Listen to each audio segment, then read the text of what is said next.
সকালের নাস্তার জন্যই বলুন বা বাচ্চাদের স্কুল টিফিনের জন্য আজকে একটু ইউনিক পদ্ধতিতে নতুন টেস্টের একটি ডিম পরোটা রেসিপি শেয়ার করব। খেতে এত মজার হবে, তার সাথে হেলদিও হবে। আসসালামু আলাইকুম বন্ধুরা, কিচেন বাঙালিয়ানা চ্যানেলে আপনাদের সবাইকে স্বাগত জানাই। আজকে আমি আপনাদের খুবই সহজভাবে একটি ডিম পরোটা তৈরি করে দেখাবো। আটা ময়দা দিয়ে তো অনেকবার ডিম পরোটা রেসিপি শেয়ার করেছি, তো আজকে আমি আপনাদের সঙ্গে মুড়ি দিয়ে ডিম পরোটা তৈরি করে দেখাবো। মুড়ি দিয়েও যে এত সুন্দর এত টেস্টি ডিম পরোটা বানানো যায় সেটা না দেখলে বিশ্বাসই হবে না। একবার হলেও এভাবে রেসিপিটা বানিয়ে খেয়ে দেখবেন, খুবই ভালো লাগবে। তাহলে বন্ধুরা, রেসিপিটি না টেনে সম্পূর্ণ দেখতে থাকুন, আশা করছি আপনাদের অনেক ভালো লাগবে। তো এই ডিম পরোটা বানানোর জন্য সবার প্রথমে আমাদের মুড়ি লাগবে। তো আমি এখানে 2 কাপ পরিমাণ মুড়ি নিয়ে নেব। তো আমি এখানে অল্প করে পরোটাগুলো তৈরি করে নেব, তাই এখানে 2 কাপ পরিমাণ মুড়ি নিয়ে নিচ্ছি। তো মুড়িটাকে আমি ব্লেন্ডারের মধ্যে নিয়ে নিয়েছি। এবার এই মুড়ির সাথে আমি হাফ কাপ পরিমাণ সুজি নিয়ে নেব। তো মুড়ি আর সুজিটাকে একসঙ্গে ব্লেন্ড করে নিতে হবে। 2 কাপ পরিমাণ মুড়ির জন্য কিন্তু হাফ কাপ পরিমাণ সুজি লাগবে। এবার সব কিছুকে একসঙ্গে ভালোভাবে ব্লেন্ড করে নিতে হবে। তো প্রথমে মুড়ি আর সুজিটাকে আমি ভালো করে ব্লেন্ড করে নিয়েছি। এবার এর মধ্যে আমাদের পানি দিয়ে দিতে হবে। তো প্রথমে আমি এখানে হাফ কাপ পরিমাণ পানি দিয়ে দিচ্ছি, আবারও আমি হাফ কাপ পরিমাণ পানি দিয়ে দেব। এবার এখানে দিয়ে দেব স্বাদ মতো লবণ, আর তার সাথে দিয়ে দিচ্ছি চিনি। এখানে চিনি দিলে কিন্তু খুব একটা মিষ্টি হবে না, কিন্তু পরোটাগুলো খেতে দারুণ লাগবে। তো দেখুন সব কিছু খুব সুন্দর করে ব্লেন্ড করে নিয়েছি, আর পানির পরিমাণটা কিন্তু আমার কম হয়ে গেছিলো, সেই জন্য আবারও হাফ কাপ পরিমাণ পানি দিয়ে দিয়েছি, দিয়ে আবারও একটু ভালোভাবে ব্লেন্ড করে নিয়েছি। তো প্রথমে এখানে আপনারা 1.5 কাপ পরিমাণ পানি দিয়ে দেবেন।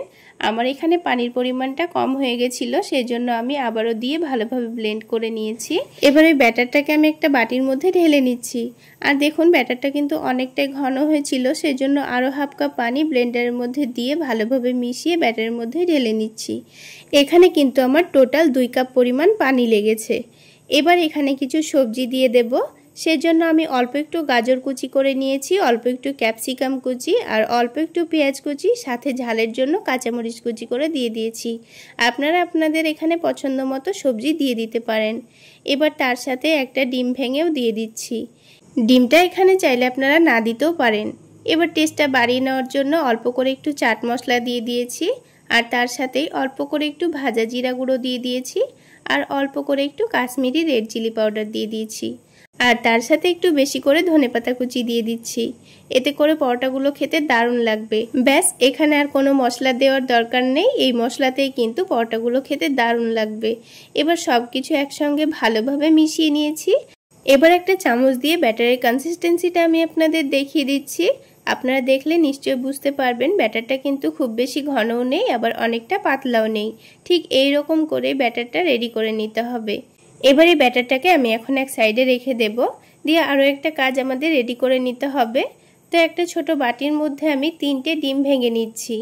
তো আজকের এই ডিম পরোটার মধ্যে টোটাল আমি 4টা ডিম ব্যবহার করেছি।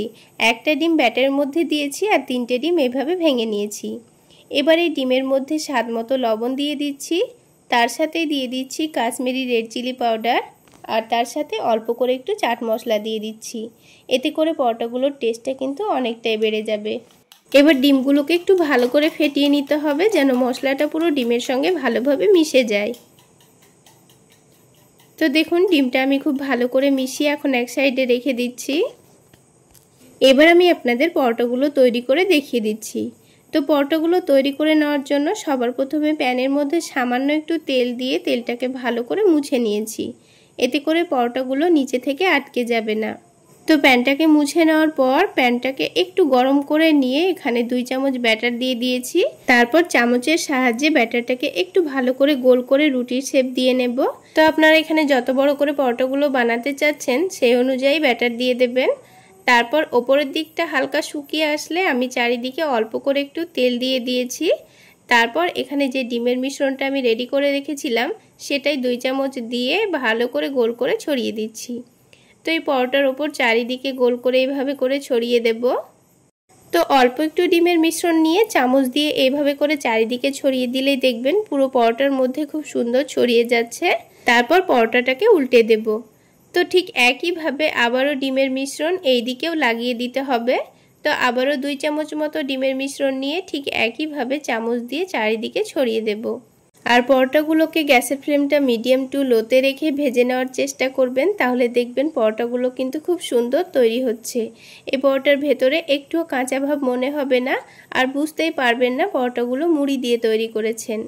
তো দেখুন ওপরের দিকেও ডিম ভালোভাবে লাগিয়ে নিয়ে আবার উল্টে দিয়েছি, আর গ্যাসের আঁচটা লোতে রেখে দেখুন ভেজে নিয়েছি। তো সেই জন্য ডিমটাও কিন্তু খুব সুন্দর ভাজা ভাজা হয়ে গেছে, একটুও পুড়েও যায়নি, আবার অনেকটা কাঁচাও নেই, কালারটা খুব সুন্দর চলে এসছে।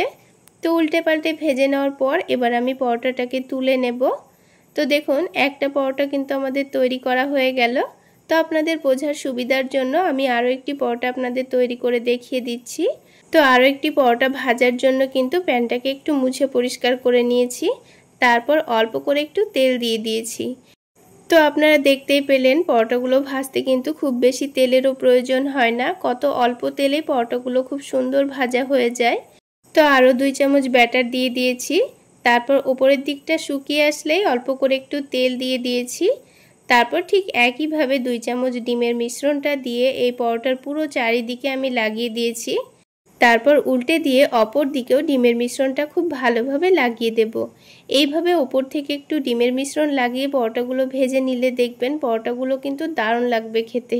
কোনো রকম সবজি করার ঝামেলা ছাড়াই খালি মুখেই কিন্তু পরোটাগুলো খেয়ে নিতে পারবেন। তাছাড়া অল্প করে একটু টমেটো সস দিয়েও খেতে পারবেন। আর এইভাবে যদি আপনারা ওপর থেকে ডিম না দিয়েও পরোটাগুলো ভেজে নিতে চান, তবুও কিন্তু পরোটাগুলো ভাজা হয়ে যাবে। তো দেখুন বন্ধুরা, আরও একটি পরোটা কিন্তু আমাদের তৈরি করা হয়ে গেল। ঠিক একইভাবে আমি সবগুলো পরোটা তৈরি করে নেব। তাহলে বন্ধুরা, আজকের এই ইউনিক পদ্ধতিতে নতুন টেস্টের মুড়ির ডিম পরোটা রেসিপি আপনাদের কেমন লাগলো অবশ্যই কমেন্ট সেকশানে জানাবেন। আর ভালো লাগলে অবশ্যই একটা লাইক শেয়ার করে দেবেন। আর আমার এই সহজ রেসিপিগুলো যদি ইউটিউব চ্যানেল থেকে দেখে থাকেন, চ্যানেলটি সাবস্ক্রাইব করে দেবেন। আর ফেসবুক পেজ থেকে দেখে থাকলে পেজটি ফলো করে দেবেন। তো দেখুন বন্ধুরা, সবগুলো ডিম পরোটাই কিন্তু তৈরি করা হয়ে গেছে। আর দেখুন পরোটাগুলো কতটা সফট আর দেখতে কত সুন্দর হয়েছে, একটুও তেলতেলে ভাব নেই। পরোটাগুলো দেখে নিশ্চয়ই বুঝতে পারছেন। আর একেবারে সফট নরম তুলতুলে তৈরি হয়েছে। পরোটাগুলো আজকে বানিয়ে কালকে খেলেও কিন্তু একেবারে তুলোর মতো নরম তুলতুলে থাকবে। এবার আমি পরোটাগুলোকে টমেটো সস দিয়ে পরিবেশন করে নিয়েছি। আপনারা চাইলে খালি মুখেও খেতে পারবেন।